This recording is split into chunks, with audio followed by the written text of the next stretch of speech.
Hey guys, and welcome back to me Giannis's channel. Say yay! Say hi. Say hi. So today is gonna be a Q&A. Hey, no. Hey, Touch money. no. Hey, no. Hey, Touch money.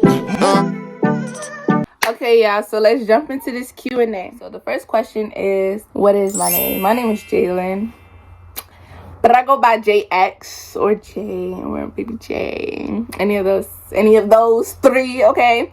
But yeah, so my name is Jalen. How old are you and how old were you when you had your baby? I am currently 20 years old, and I had my baby. I got pregnant at 18, but I had my son at 19. What is your son's name and how old is he? My son's name is Giannis, and he is 13 months, going on 14. Yeah, he is 13 months. So he just turned one. My little baby. My baby, that's my little spider. How was your pregnancy journey? So my pregnancy journey was interesting. I really enjoy being pregnant.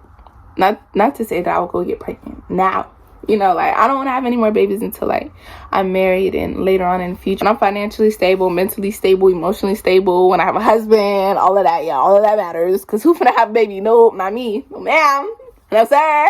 I love how I was treated when I was pregnant, y'all. Anything I said went. You hear me? If I crave freaking McDonald's with a ice cream on my burger and some pickles and onions and cotton candy, baby, I got that. Okay? So I was definitely treated like a princess when I was pregnant, for sure. Let me think. Yeah, you know, anything I wanted, anything I said went, okay? And just being able to feel my baby kick me, you know, just watch my baby grow, going to those little doctor's appointments, like all of those, I just loved it. I really did. Like, to just think that my baby's growing, like, it's like my seed is growing inside of me, like, oh my gosh. I just loved it. I really did. Like, and I would always read, like, every week that my baby would grow, I would just read about different things, you know, like how his head was growing, how his legs, his feet, his face was forming, like everything, his spine, everything, y'all. When I tell y'all like that, I loved it. But not to promote young pregnancy or teenager pregnancy or teenage pregnancy or anything. But I'm just speaking on my experience. What is something you did not like about being pregnant? One thing that one thing that I did not like about being pregnant was them heartburns. And yeah, they say that, you know, if you have a lot of heartburn, that means your baby's coming out with a head full of hair. They didn't cap. There was no cap in that rap. But come on, y'all. When I tell you, yo, like, for real, it would hurt for like 2 days straight. And when I tell you that pain was something serious, oh my gosh, like, y'all, that was probably, I did not like that. I'm gonna tell y'all the worst pains while being pregnant. What is that heartburn? Is the catheter. When I put the catheter in, that hurts so freaking bad. Well, to be honest, I ended up having to have a catheter because I ended up having preeclampsia. So that's kind of how I got the catheter.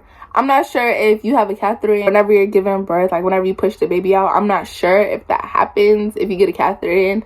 But I know for sure that I got a catheter in. Y'all, that pain was something different. But probably the worst pain out of all of those was when they checked my cervix. See, every time they checked my cervix, I was not dilated at all. I was 0% dilated, 0% effaced. I think that's what it is. But yeah, y'all. And then, let me tell y'all, it's painful. They don't listen, I cannot stress this enough. I've had bad experiences with it. I did not like it. If they didn't have to check my cervix, I wouldn't let them. I'm like, nah, but look, go on about your business, all right? Like, for real, I did not like it. No.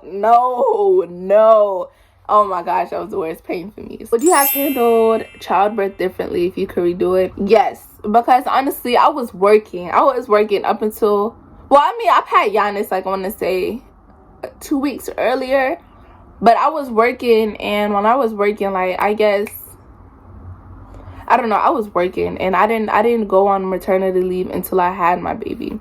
So I was working, like, yeah, I was working and working and working and working, let me tell you. So it's like when I was working, I was on my feet a lot, because I was working at Bojangles. I was doing fast food, but it's like I was like, I gotta make sure that I'm working, you know, so I could save enough money for my baby, you know. So it's like I was working and stuff like that. I was always on my feet, always doing something, you know, dealing with customers. Like, it got really, really stressful.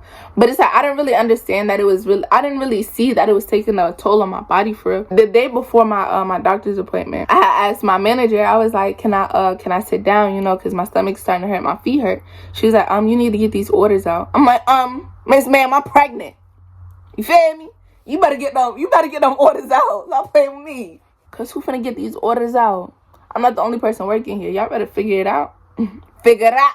Not to get sidetracked or anything, but like, y'all, it got so, like, nobody works there, y'all. It got so bad to the point where they literally have to close early because they have nobody for the night shift. It got crazy. I was like, dang, feel me?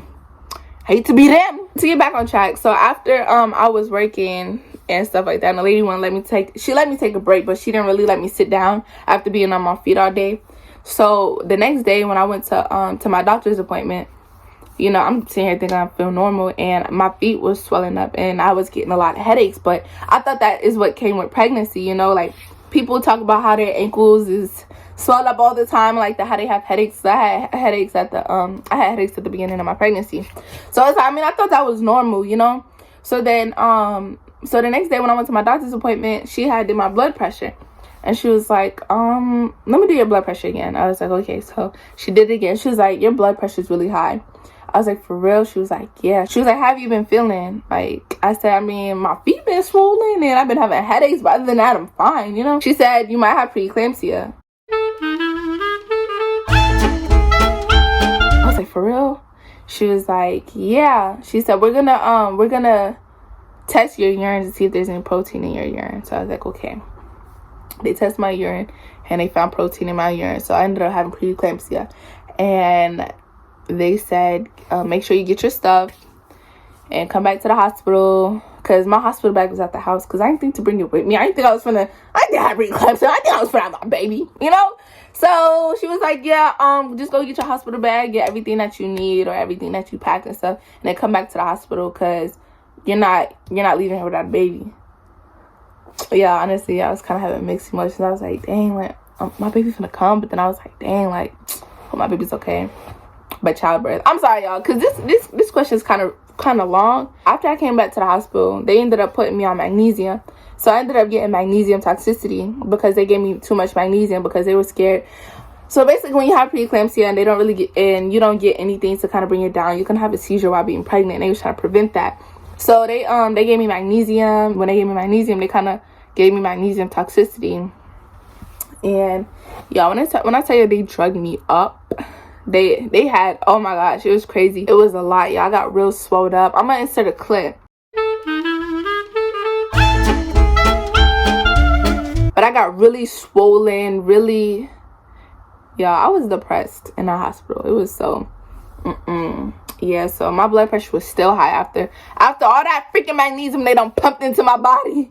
You know what I'm saying? After all that magnesium, and my blood pressure is still up. You know, so it's kind of weird, but I wish that I would have just, you know, stopped working. I wish I would have kind of stopped working at kind of 6 months, 7 months, so I could really, you know, focus on my baby and stuff like that. Yeah, so I really wish I would have did that different, so I was able to push my baby out instead of having an emergency C-section. What would be your advice for someone who's about to have a baby? My advice would be, first of all, stack your bread. Stack your money, baby, because you're gonna need it. Babies are expensive, okay? And I never had WIC. I never had what do you call it? WIC. What's the other one? Food stamps. None of that. Like, I didn't have any of that, so I had to make sure my bread was stacked, okay? So yeah, make sure you stack your money. Make sure you pamper yourself when you can, okay? Because I know, like, whenever you have a baby, you got to make sure you attend to the baby. But if you have somebody that's willing to watch your baby, like the child's father or like your mom or their grandparents or whatever, make sure you take advantage of that. Because when I tell you, when you have a baby, you kind of lose yourself a little bit because your attention is the baby. You're always going to the baby, you know, like the baby becomes like literally your whole life. But when you have a baby, you really got to make sure that you have that time for yourself, or you will go crazy for sure. So y'all, I'm back. I had to leave for a few, so if the lighting is a little weird, you know what I'm saying, it's because I had to go. All right, bear with me. What's the hardest thing about being a mom? Honestly, I feel like everybody goes through like their trials and tribulations of being a mom, you know. So like, you know, some people's circumstances and situations are, you know, a lot harder than others. So what is the hardest thing about being a mom? For me was you just can't do like what you want to do, you know, like you just can't get up and go anywhere you want to go for real, unless you know, if you want to go somewhere and you don't have nobody to watch the baby, you got to get yourself together. You got to get the baby together, get the baby's bag together, like you have to gather everything, you know. Sometimes with some parents, you know, get up and go to work and stuff like that, so it's like, you know, being away from their child for long periods of time could be really, really hard, you know. So I guess it's really to each his own. What has been the most rewarding thing about being a mom? Watching my son grow. And it's crazy because the baby stage, bro, let me tell y'all, it does not last. Like, Giannis is probably a baby for like 4 months for real. And it's like now he's a toddler. Like those, I'm trying to tell you, those baby phases, that time flies by. For sure, it flies by. Being a mom is rewarding in itself, you know, being able to make my kid happy, my kid be happy when he sees me. Look on his face, just everything, like just seeing like what you created is rewarding in itself. What was the most exciting milestone? Probably when he started walking and when he started crawling and walking. Yeah, when they start walking, you know, I'm trying to tell you, it's over with for anything, everything. Listen, you might as well just have your apartment cleaned out, you hear me? Cleaned out, everything cleaned out, because listen, baby's getting into everything. And the most exciting milestone was him walking, but it's like he gets into everything, so it's pros and cons to it, but that's the most exciting milestone. Next question is, do you share any similarities with your child, physical and personality? To be honest, I think Giannis looks just like me. Not to my own horn or anything, but it's a good looking kid and he gets it from his good looking mom, you feel me? Personality wise, Giannis is very determined. Yeah, first of all, let me tell ya.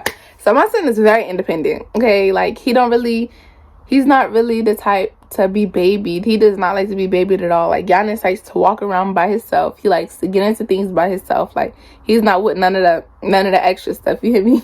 He likes to just be in his own little world, honestly. And that's something that we kind of have in common. Another thing is Giannis is very determined. Yeah, listen, if Giannis wants somebody, he gonna get it, you hear me? You can tell him no, he'll still get it. I'm trying to tell you, if you hide something from Giannis, or if he wants something and like he's reaching for it and you keep telling him no, either A, you gonna regret it because he's gonna go crazy, or B, he's gonna get it. It's those two options. I'm trying to tell you, because that man, he's very determined. And Giannis doesn't really like a crowd of people, you know, maybe because he, like, ever since he was born, he was never really around like a big crowd of people, you know.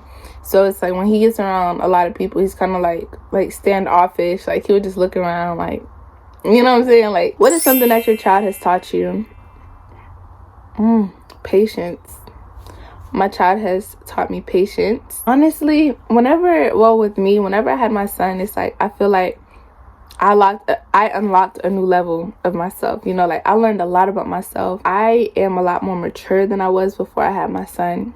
I prioritize a lot of things that are important now than I did before. He honestly taught me like respect for myself in a way. So it's like a lot of things that I settled for before I had my son, I don't settle for now. I'm not going for nothing, you hear me? But yeah, so like there's a lot of things I don't settle for, like as far as like people disrespecting me, whatever. I don't go for that at all. Guys that I come in contact with, if you don't really you have to kind of have your stuff together in order for me to, you know, even want to consider talking to you, because it's like I have a baby, so I can't waste time just talking to somebody I can't, you know what I'm saying, that I don't see a future with. Energy is very important, and I'm very careful about who I have around myself as well as around my son, you know, because you got to protect your energy at all costs, baby. You know what I'm saying? So it's like, if I'm around certain people that's draining me, then what am I bringing back to my son? You know what I'm saying? So it's taught me a lot, honestly. It really has. And then I learned a different type of love, you know, like the love that my son has for me is just like when he sees, oh, it just makes my heart melt. I love it. I love it. I love it. Did you imagine becoming a mom at the age you became a mom? Not at all. I never thought I was going to be a mom at 20. Probably like 25, 23, 25, 25, 25. 24, 25, probably. 24, 25. I thought I would be a mom at 25. I didn't. I never imagined I would have became a mom at 20. But we here now. And guess what? Ain't nothing we can do about it. So, baby, I'm a mom at 20. And I'm standing on that confidently. You feel me? Because I make sure my child is taken care of. Period. Thank you guys for watching. Don't forget to like this video, comment what age you think is a good age for someone to become a mom if you don't have kids. And if you do have kids, comment how old you were when you became a mom. Subscribe to the channel if you haven't already. And if y'all have any more videos or any questions that y'all think I should do or answer, then definitely comment that down below too, but just do that for one time, okay? But yeah, guys, that's it. I'm gonna see y'all later. Adios. It feel like I'm on something. Home back down to no one. Maybe by the rose coming.